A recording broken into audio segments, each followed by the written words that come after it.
तीसरे चरण के मतदान से पहले आज चुनाव प्रचार का शोर थम गया। 20 तारीख को 16 जिलों की 59 सीटों पर मतदान होना है।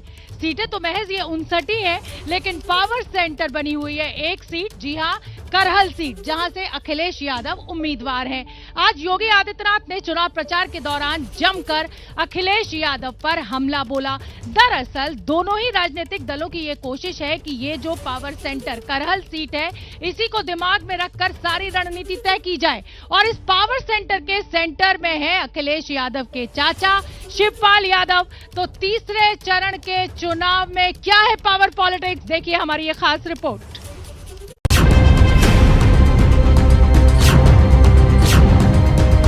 बुलडोजर को मरम्मत करने के लिए भेज दिया हो। 10 मार्च के बाद जब ये फिर से चलना प्रारंभ होगा, इससे बढ़िया झूठ कोई नहीं बोल सकता जो भारतीय जनता पार्टी के लोग झूठ बोलते हैं। प्रोफेसर एसपी सिंह बघेल ने करहल में आकर के यहाँ के विकास को एक नई गति देने का संकल्प जो लिया है, आज समाजवादी पार्टी की चूलें उससे ही हिल गई हैं। कौन खिसियाता है जो हारने लगता है।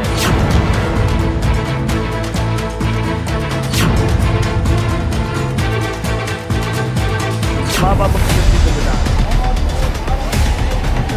बयानों की गर्मी के बीच लोगों के मन में सवाल ये है कि तीसरे फेज का चुनाव कौन जीतेगा।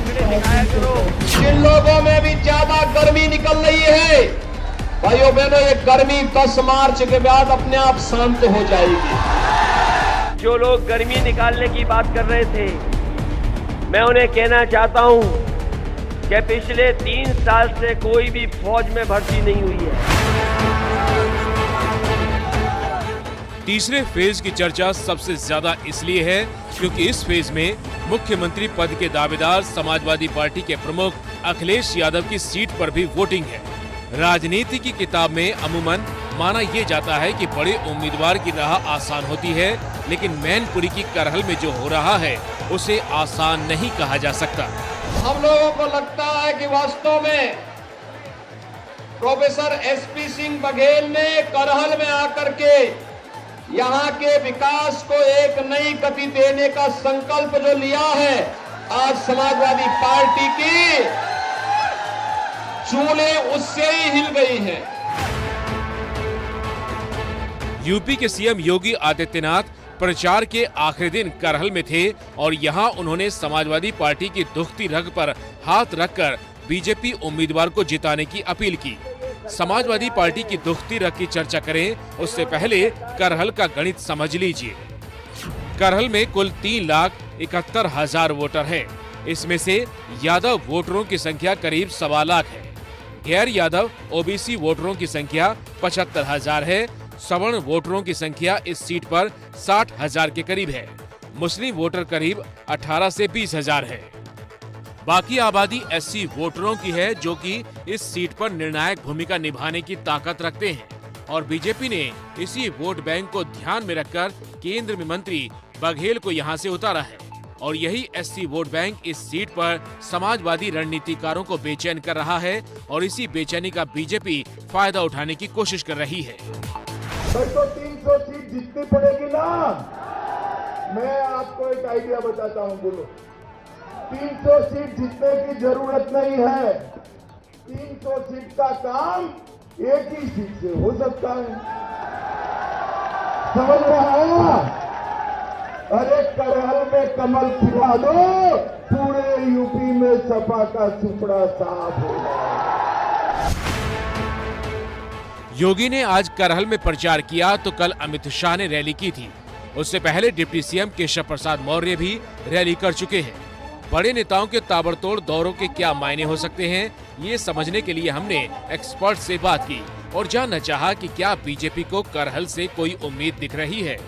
करहल में बीजेपी की कोशिशें लगातार तेज करने का जो कारण मुझे लगता है वो ये लगता है कि करहल में बीजेपी जीतने तो नहीं जा रही है, लेकिन दलित कैंडिडेट देने से वो दलितों के एक बड़े प्रतिशत को वहाँ अपने पक्ष में ले जा सकती है।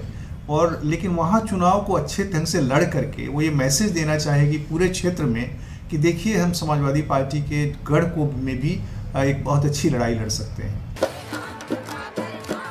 असल में करहल में अखिलेश की घेराबंदी करके बीजेपी यादव बहुल सीटों पर गैर यादव वोटरों का ध्रुवीकरण करना चाहती है, ताकि 2017 की तरह इस बार भी समाजवादी किले में बीजेपी का झंडा लहरा सके। और बीजेपी विजय की इस कहानी को लिखने के लिए अखिलेश के चाचा शिवपाल यादव के नाम का सहारा ले रही है। मुझे कल एक तस्वीर से आज के समाचार पत्रों में बड़ी हंसी आई और बड़ी मैं अफसोस भी कर रहा था। बेचारा शिवपाल जो प्रदेश का नेता था, कल उसको बैठने के लिए कुर्सी भी नहीं मिली। कैसे वहां कुर्सी नहीं मिली और वह मुंह लटकाए बैठा था। क्या दुर्गति थी उसकी। और वह दुर्गति देखते हुए मुझे तो कल बड़ा लग रहा था कि कहां ये प्रदेश भर में घूमता था, हजारों लोग उनके साथ जाते थे। नेताजी का प्रमुख सिपा सालार हुआ करता था और कल उस बेचारे को कुर्सी का हत्ता मिला बैठने के लिए, कुर्सी का हत्ता। शिवपाल का जिक्र बीजेपी के नेताओं के मुंह से इसलिए हो रहा है क्योंकि यादव बहुल इस इलाके में शिवपाल ताकतवर माने जाते हैं। इस चुनाव से पहले तक अखिलेश और शिवपाल की दूरियां किसी से छिपी नहीं है।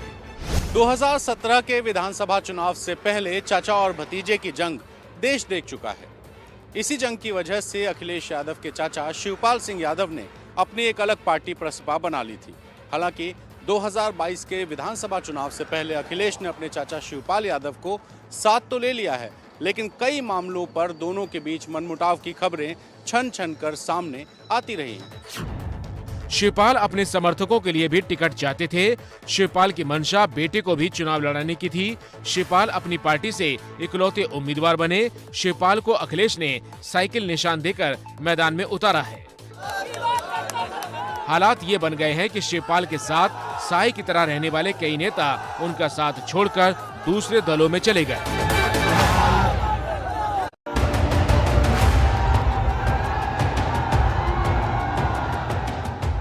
और यहीं से इस बात की हवा उड़ने लगी कि करहल की लड़ाई आसान नहीं है। बीजेपी के नेताओं ने अपने बयानों से समाजवादी पार्टी के रणनीतिकारों को सोचने और रणनीति बदलने पर मजबूर कर दिया।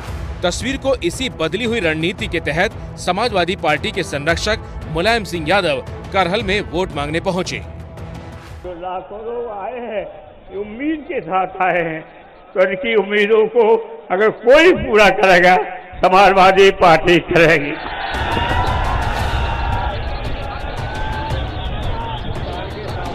मुलायम के साथ मंच पर धर्मेंद्र यादव, तेज प्रताप यादव मौजूद थे, लेकिन शिवपाल यादव इस मंच पर नहीं दिखे, जिसके बाद बीजेपी को हमले का मौका मिल गया।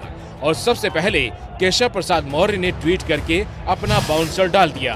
केशव ने लिखा, करहल से बीजेपी प्रत्याशी प्रोफेसर एसपी सिंह बघेल जीत और श्री अखिलेश यादव चुनाव हार रहे हैं। आज श्री मुलायम सिंह यादव जी को जबरन करहल भेजा। उन्होंने अखिलेश जी का नाम नहीं लिया। शायद मुलायम सिंह जी और चाचा श्री शिवपाल सिंह भी चाहते हैं कि साइकिल पंचर हो और अखिलेश यादव जी चुनाव हारें।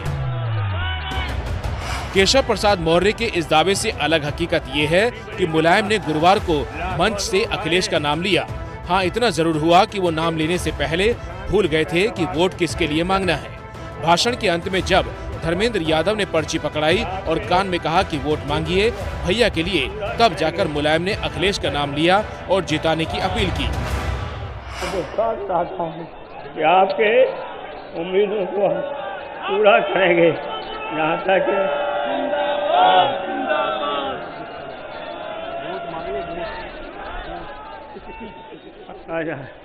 अब जो यहाँ उम्मीदवार हैं, जो भी उम्मीदवार यहाँ हैं, वो अखिलेश उम्मीदवार हैं, कांग्रेस को भारी बहुमत जिताने। और इसी बात को सीएम योगी आदित्यनाथ ने आज करहल की रैली के दौरान उठा दिया। नेताजी ने कल यही कहा कि भाई ठीक है, तुम लोग जो चाहो तय कर लो, अपना विधायक चुन लो। दूसरा व्यक्ति बोला जा रहा है कि नाम बोल दीजिए, नाम बोल दीजिए। वो कह रहे कौन लड़ रहा है यहाँ से सपा का प्रत्याशी, मुझे तो पता ही नहीं है। अब ये दुर्गति हो गई हो कि बाप पुत्र का नाम न जान रहा हो। अखिलेश की सीट पर मुलायम के प्रचार के मायने क्या हैं, इसे समझने के लिए हमने एक्सपर्ट की मदद ली। आप भी जानिए। तो इसके माध्यम से समाजवादी पार्टी कोई भी सस्पिशन नहीं रहने देना चाहती है कि मुलायम अखिलेश के साथ है।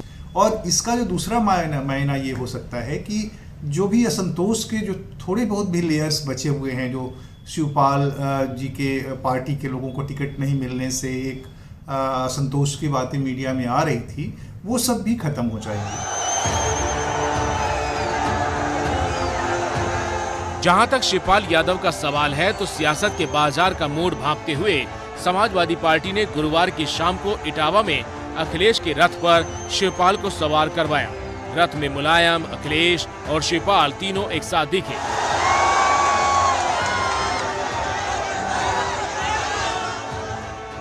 लेकिन बीजेपी नेताओं को इस रथ के अंदर की तस्वीर में भी राजनीति की तस्वीर दिख गई और एक के बाद एक कई नेताओं ने शिवपाल की तस्वीर को ट्वीट करना शुरू किया।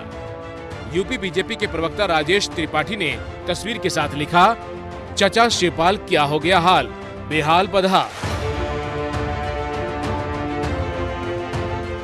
असल में अखिलेश के रथ के अंदर की कुछ तस्वीरें वायरल हुई हैं। एक वीडियो में मुलायम कुर्सी पर बैठे हैं, बगल में अखिलेश भी हैं और शिवपाल पीछे खड़े दिख रहे हैं। तस्वीरों को लेकर जो बात बीजेपी कह रही है, उस पर हमने आज शिवपाल यादव से भी बातचीत की। करहल में मुख्यमंत्री जी थे और उन्होंने कहा कि अगर दुर्दशा का जीता जागता नमूना देखना हो तो वो आपको देख ले, क्योंकि कुर्सी नसीब नहीं हुई, हत्थे पे बिठा दिया। तो मुख्यमंत्री आपको टारगेट कर रहे हैं।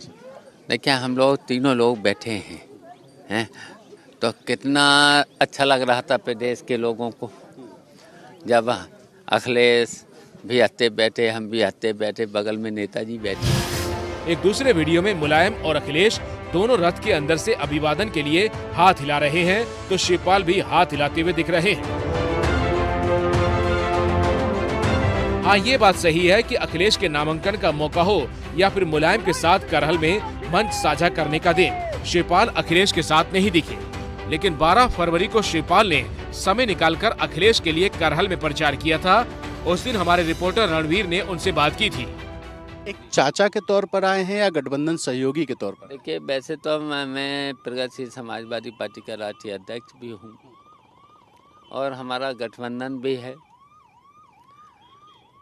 तो देखिए, हम अखिलेश यादव यहाँ से जब चुनाव लड़ रहे हैं, अखिलेश यादव समाजवादी पार्टी के राष्ट्रीय अध्यक्ष हैं और मुझे सरकार भी बनानी है। करहल सीट पर उम्र के हिसाब से वोटरों का गणित समझ लीजिए, तब आपको शिवपाल की ताकत का असली अंदाजा लगेगा। 60 साल से ज्यादा उम्र के वोटरों की संख्या 20% है। 50 से 60 साल तक के उम्र के वोटरों की संख्या भी 20% है और इस उम्र के वोटरों में शिवपाल यादव की पकड़ मानी जाती है। अब अगर वाकई में शिवपाल कोई फैक्टर है, तो फिर जीत हार के गणित का गुणा भाग आप अपने हिसाब से लगा लीजिए।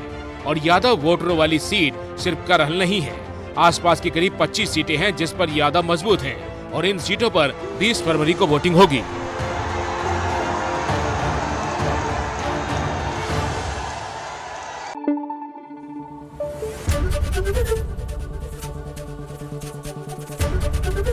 एबीपी न्यूज आपको रखे आगे।